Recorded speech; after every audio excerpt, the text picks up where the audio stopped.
আসসালামু আলাইকুম, welcome back to my channel. Cooking হাউজের আজকের আয়োজনে আপনাদের জন্য নিয়ে এসেছি ডিম দিয়ে দারুণ মজাদার একটি ইফতার রেসিপি। আজ তৈরি করব মচমচে ডিমের পাকোড়া। মচমচে এই ডিমের পাকোড়াগুলো ইফতার অথবা বিকালের নাস্তায় বানিয়ে পরিবেশন করতে পারেন। খেতে অনেক বেশি টেস্টি এবং মজার হয় এবং সবাই ভীষণ পছন্দ করবে খেতে।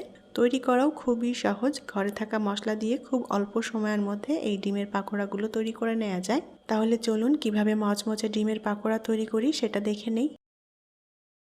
ডিমের পাকোড়া তৈরি করতে আমি এখানে 3টা সেদ্ধ ডিম নিয়েছি। ডিমগুলো ভালো মতো সেদ্ধ করে নিতে হবে। পরিমাণে কম বেশি করে তৈরি করতে চাইলে ডিম এখানে কমিয়ে বাড়িয়ে নিতে হবে।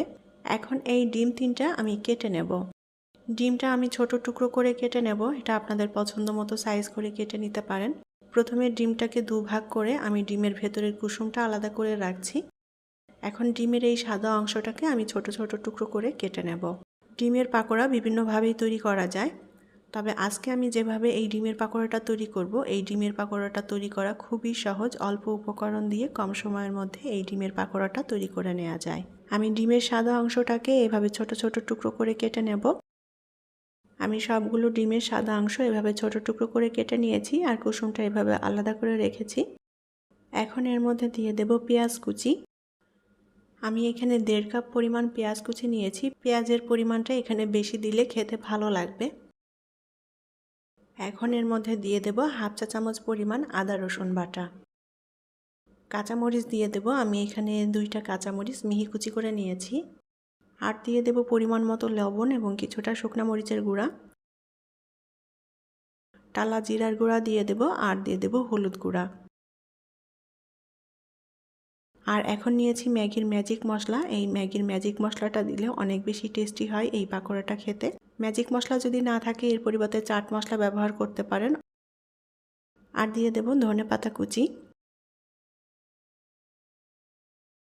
4 টেবিল চামচ পরিমাণ বেসন নিয়েছি। বেসনের অর্ধেকটা পরিমাণ এখন দিয়ে দেব, বাকিটা যদি পরে লাগে তাহলে অ্যাড করব।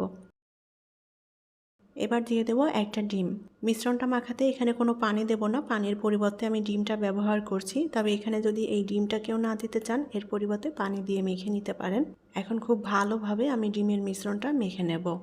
আলতো করে মেখে নিতে হবে যেন ডিমগুলো ভেঙে না যায়, কারণ ডিমটা আমি ছোট ছোট টুকরো করে নিয়েছি। এরকমই থাকবে, তাহলে পাকোড়াটা দেখতে ভালো লাগবে। খুব জোরে চটকে মাখা যাবে না। ডিম দিয়ে বিভিন্ন ধরনের নাস্তা তৈরি করা যায়, আর এই ডিমের পাকোড়াটাও কিন্তু কয়েকভাবে তৈরি করা যায়। তবে আজকে যেভাবে তৈরি করছি এভাবে তৈরি করে দেখবেন, খুবই ভালো লাগবে। যারা এভাবে তৈরি করে খেয়েছেন তারা তো অবশ্যই জানেন এটা কতটা মজার। আর যারা এখনও ডিমের পাকোড়া এভাবে তৈরি করেননি তারা অবশ্যই ট্রাই করে দেখবেন, খুবই ভালো লাগবে খেতে। ডিমের মিশ্রণটা আমি খুব ভালোভাবে মেখে নিয়েছি। মিশ্রণটা এরকম একটু আঠালো করে মেখে নিতে হবে যাতে করে শেপটা দেওয়া যায় সুন্দর মতো। এখন ডিমের মিশ্রণটা এভাবে অল্প অল্প করে নিয়ে পাকোড়াগুলো ভেজে নেব। প্যানে তেলটা খুব ভালো মতো গরম করে নিয়েছি। এখন এই গরম তেলের মধ্যে আমি পাকোড়াগুলো দিয়ে ভেজে নেব। তেলটা খুব ভালো মতো গরম করে নিতে হবে, তা না হলে পাকোড়াটা তেলের মধ্যে দেওয়ার সাথে সাথে ছুটে যেতে পারে। চুলার আঁচটাকে মিডিয়াম টু লো এর মাঝামাঝি রেখে আমি পাকোড়াগুলোকে খুব সুন্দর একটা সোনালি রং করে ভেজে নেব। আর এই ডিমের পাকোড়াটা ভাজতে খুব বেশি একটা সময় লাগবে না, 2 থেকে 3 মিনিটের মধ্যে পাকোড়াটা সুন্দর মতো ভাজা হয়ে যাবে।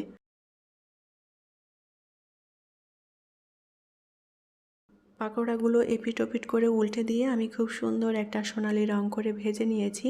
এটা আপনাদের পছন্দ মতো কালার করে ভেজে নিতে পারেন। ডিমের পাকোড়াগুলো ভাজা হয়ে গিয়েছে, এখন তেল ঝরিয়ে উঠিয়ে নেব। আর বাকি সব পাকোড়াগুলো আমি একইভাবে ভেজে নেব।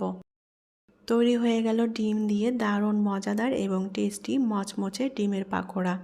ইফতার অথবা বিকালের নাস্তায় এই ডিমের পাকোড়াগুলো বানিয়ে পরিবেশন করতে পারেন। খেতে খুবই ভালো লাগবে এবং সবাই ভীষণ পছন্দ করবে এটি। আশা করছি আমার আজকের ডিমের পাকোড়ার রেসিপি আপনাদের কাছে ভালো লেগেছে। রেসিপিটি যদি ভালো লেগে থাকে তাহলে প্লিজ ভিডিওতে একটা লাইক দিবেন এবং ভিডিওটি শেয়ার করবেন।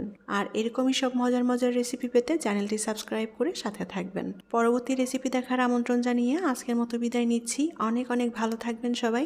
আল্লাহ হাফেজ।